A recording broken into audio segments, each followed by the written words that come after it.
হে বোন, তোমার কল্যাণকামিতায় আজ তোমার উদ্দেশ্যে কিছু কথা বলবো।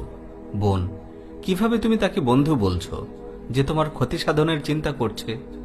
কিভাবে তুমি তাকে প্রিয় মানুষ ভাবছো যে তোমার সম্ভ্রম হরণের জন্যই তোমার পিছু নিয়েছে? হে বোন, প্রেমিক নামক যে মানুষটি তোমাকে বিবাহের আশ্বাস দিয়েছে, তার এই আশ্বাস শুনেই তুমি তার কথাকে বিশ্বাস করে ফেলো না। তার ডাকে সাড়া দিয়ে নিজের সর্বনাশ ডেকে এনো না। নিজের হীন বাসনা চরিতার্থ করে সে খুব দ্রুতই তোমার কাছ থেকে কেটে পড়বে। হে বোন, বাস্তবতার দিকে তাকিয়ে দেখো। তোমার মতো কত সহজ সরল নারীকে ওরা প্রতারণার জালে বন্দী করেছে, বিবাহের আশ্বাস দিয়ে সম্ভ্রম হানি করেছে। এরপর সেই বোনদের পরিণতি যে কেমন হয়েছে তা কি তোমার অজানা? আজ পত্রিকার পাতা খুললেই দেখা যায় এমন কত বোনের রক্তাক্ত লাশের ছবি। তুমি কি জানো না কেন তাদের এই নির্মম পরিণতি? বোন, তুমি একটু চিন্তা করে দেখো, কেউ বিবাহের আশ্বাস দিলেই তার সাথে লিভ টুগেদার বৈধ হয়ে যায় না। পার্কে গিয়ে আড্ডা দেয়া বৈধ হয়ে যায় না। গল্প গুজব করা জায়েজ হয়ে যায় না। মোবাইলে কথা বলা কিংবা নেটে চ্যাট করা জায়েজ হয়ে যায় না।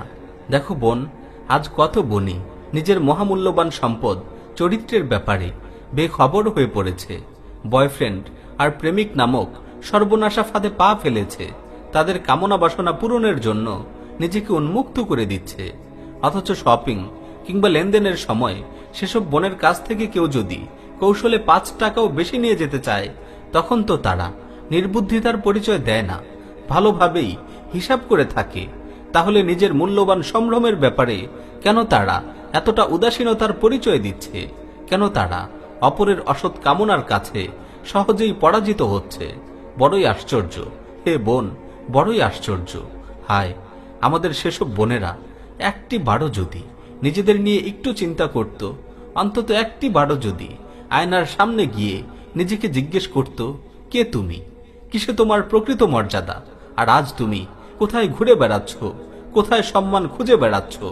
হে বোন, মনে রেখো, একদিন কোনো এক পুরুষের কাছে স্ত্রীর পরিচয় দিতে হবে, আপন সন্তানদের সামনে মায়ের পরিচয় দিতে হবে। সেদিন যেন তোমার অতীত তোমাকে লজ্জিত না করে।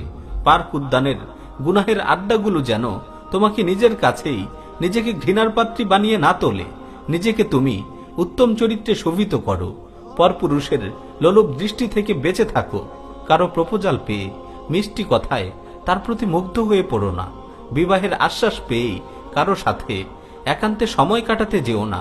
জেনে রেখো হে বোন, আজ যারা নানানভাবে তোমার মনোযোগ কাটতে চাচ্ছে, তোমার শুভাকাঙ্ক্ষী পরিচয় দিয়ে কাছে ঘেঁষতে চাচ্ছে, এমন মানুষগুলোই তো তোমার মতো কত বোনকে লাঞ্ছিত করে নিজের পথ ধরেছে, ছুরি চালিয়ে রক্তাক্ত করেছে। হে বোন, অন্তত একবার ভাবো, নিজের বর্তমান অবস্থা নিয়ে অন্তত একবার চিন্তা করো। মহান আল্লাহকে ভয় করো, দিনকে আঁকড়ে ধরো, ইসলামের পথে সুন্দর জীবন গড়ো।